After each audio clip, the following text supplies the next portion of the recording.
मुख्यमंत्री देवेंद्र फडणवीस आज राज्याचा अर्थसंकल्प सादर करणार। दुपारी 2 वाजता राज्याच्या विकासाचा लेखाजोखा मांडणार। शेतकरी लाडक्या बहिणींचे बजेटकडे विशेष लक्ष, तर अर्थसंकल्प सादर करणारे फडणवीस पहिले मुख्यमंत्री। रोहित पवारांकडून उपमुख्यमंत्री एकनाथ शिंदेंसह सुनेत्रा पवारांची भेट। अजितदादांच्या अपघात प्रकरणामध्ये योग्य तपास करण्याबाबत निवेदन।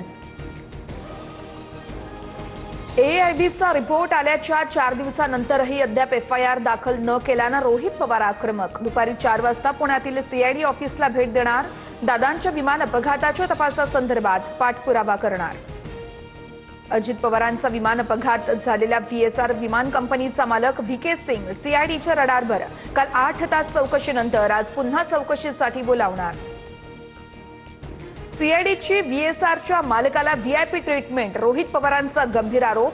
8 तासांच्या चौकशीचा फार्स करत शाही पाहुणचार केल्याचाही दावा। बारामती राहुरी विधानसभा पोटनिवडणुकीची पुढील आठवड्यामध्ये घोषणा होण्याची शक्यता। सूत्रांची माहिती, अजित पवारांच्या निधनानंतर बारामतीत आणि भाजपचे आमदार शिवाजीराव कार्डिलेंच्या निधनानंतर राहुरीमध्ये पोटनिवडणूक होणार।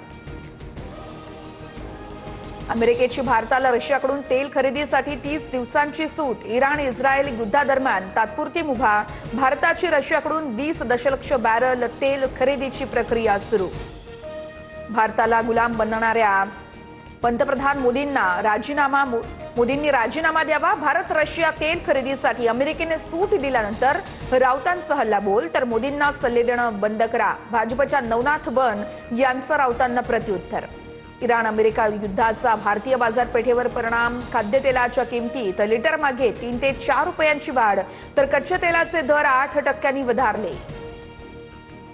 अमेरिका इराण युद्धाचा पहिला झटका। पुण्यामध्ये व्यावसायिक वापरासाठीचा गॅस पुरवठा बंद होण्याची शक्यता।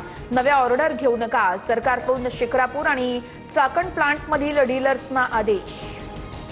छत्रपती संभाजीनगरमध्ये पाणी प्रश्नी ठाकरेंची सेना आक्रमक। खवड्यात डोंगर परिसरामध्ये मडके फोडत आंदोलन। परवानगी न घेता आंदोलन केल्यानं पोलिसांची कारवाई।